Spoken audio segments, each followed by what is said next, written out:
April 2nd is still on. What does that mean? Ben Felder from the Oklahoman here to provide some information and some context. I'm Dave Morris here in the Oklahoman's video studio. Good morning, Ben. Thank you for your time. Morning, Dave. It was interesting last night watching okhouse.gov online and watching the various media types out of the state capitol last night tweeting as the Oklahoma House of Representatives voted to raise several taxes, in a historic vote, in fact, including a bill to pay for a raise for teachers. However, that vote now goes to the Senate and then perhaps to the governor. April 2nd is still on, and that means teachers strike. Yeah, so right now the Oklahoma Education Association, the teachers union, has kind of been leading the force behind a threatened strike. They responded immediately last night and called the House vote a step in the right direction, but said that April 2nd is still on. Well, before we talk about the second, you mentioned that this was a historic vote, and I think that probably shouldn't get lost. I mean, it is. I mean, the largest tax increase in history. It still has some more hurdles with the Senate and the governor, but the House is viewed as probably the highest hurdle to pass. And we're talking, what, around 28 years? I mean, it's been a long time since we've seen a passage like this. Yeah, I mean, after the last teacher strike in 1990, which included a series of tax increases, the other side of the coin was Oklahomans pushing to make it harder to increase taxes as a response. The state question 640 requires a 3/4 majority of members in the legislature to approve tax increases. And we've seen some tax votes in the House in recent months that have got a majority of members, a majority of Republican members who control the House, but not that those 76 votes that are necessary, and last night they got it. So a historic vote that even just a year ago may have been unimaginable to political observers. But it does fund what's viewed as an average of about a $6,000 teacher pay raise, give or take.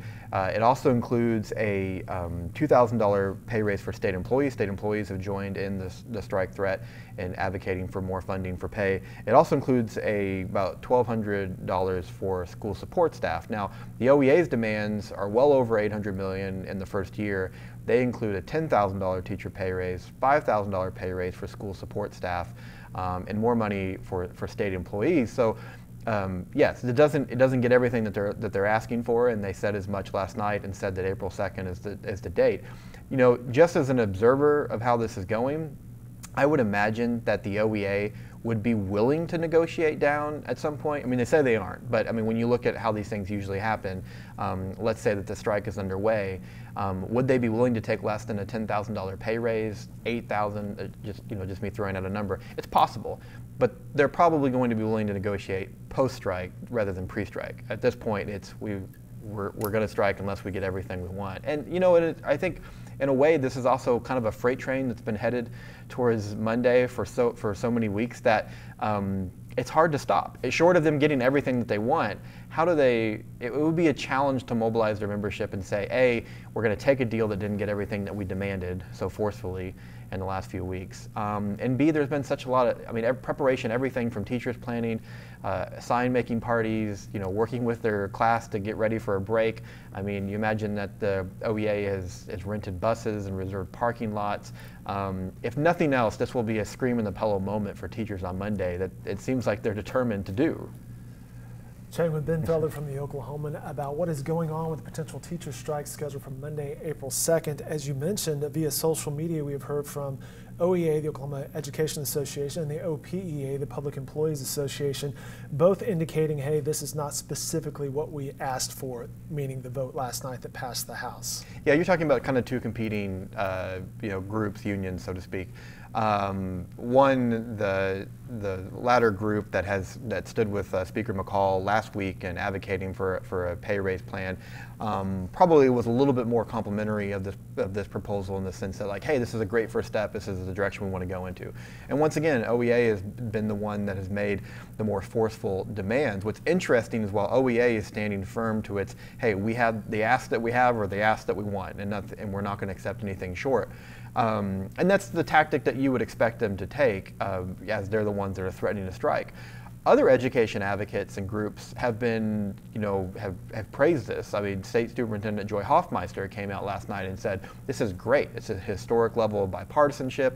This is the direction we want to go. This is going to be a huge boost for teachers and public education.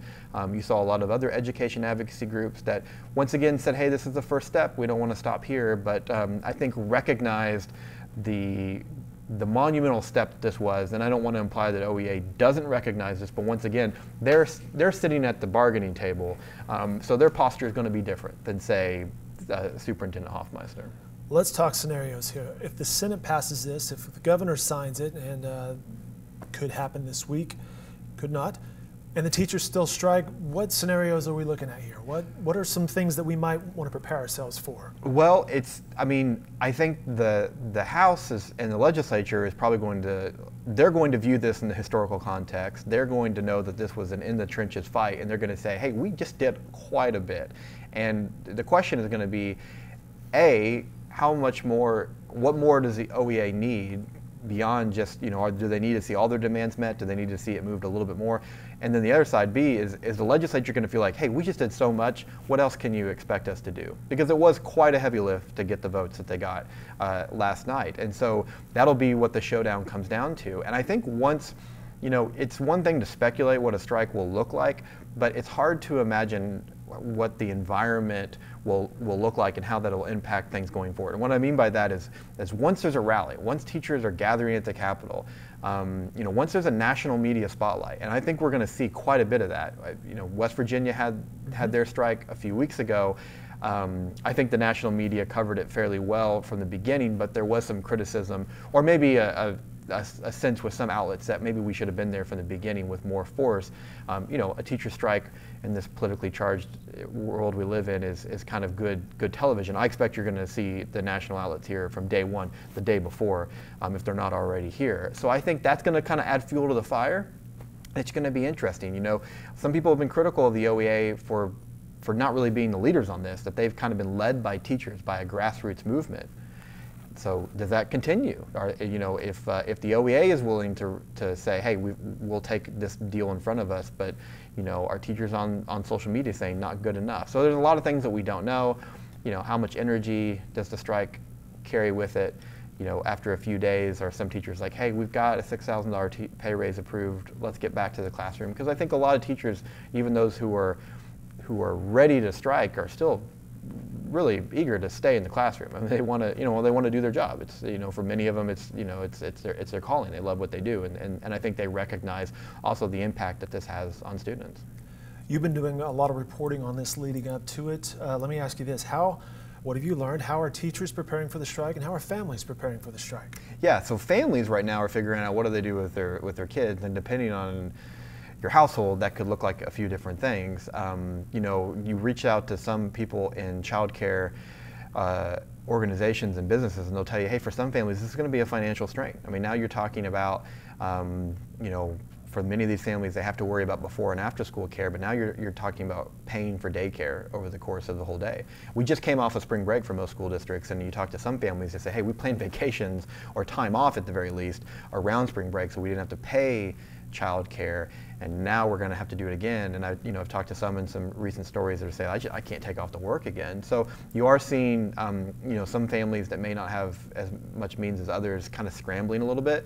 You've seen a lot of community organizations respond by saying, hey, we're going to try to provide meals, we're going to try to provide activities. I think that the Science Museum and the zoo is offering kind of drop off services, not necessarily child care, but things for kids to be able to do.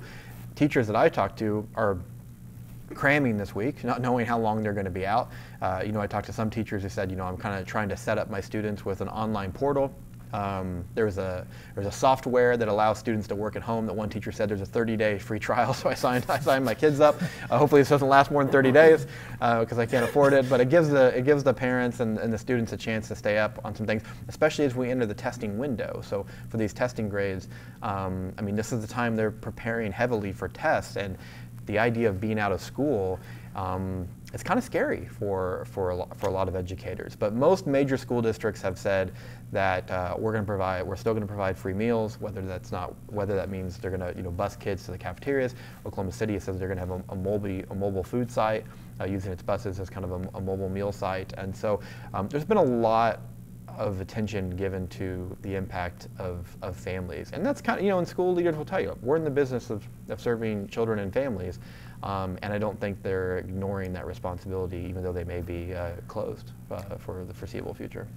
Lots of angles to this story. As he mentioned, there is a list of resources that families can tap into that is listed on newsok.com. I need to mention you have a morning newsletter called The Morning Bell, which you provide every weekday, which is a valuable resource. And what is some of the content that people can expect from that? Yeah, well, it's kind of a roundup, a daily roundup of just kind of education news from across the state. Right now, obviously, there's a lot of stuff on the strike, but stuff that may be otherwise missed because of all the attention on this. So that's a daily newsletter. People can sign up for free. If you click on the education tab at News OK, at the very top, there's a place to enter your email address every morning. It shoots out, once again, kind of a roundup of the news and a little bit of analysis on kind of what things mean and where things go. And it's just a real mixture. Obviously the big stories of the day, but some stories that are maybe easy to miss when it comes to education in Oklahoma. It's good stuff. He's Ben Felder. Be sure to follow him on Twitter. Sign up for the Morning Bell newsletter on newsok.com and go straight to your inbox. Ongoing coverage from political and education-themed stories can be found every day in the Oklahoman and, of course, online at newsok.com. Ben, good job. Thanks for your time. Yeah, you bet.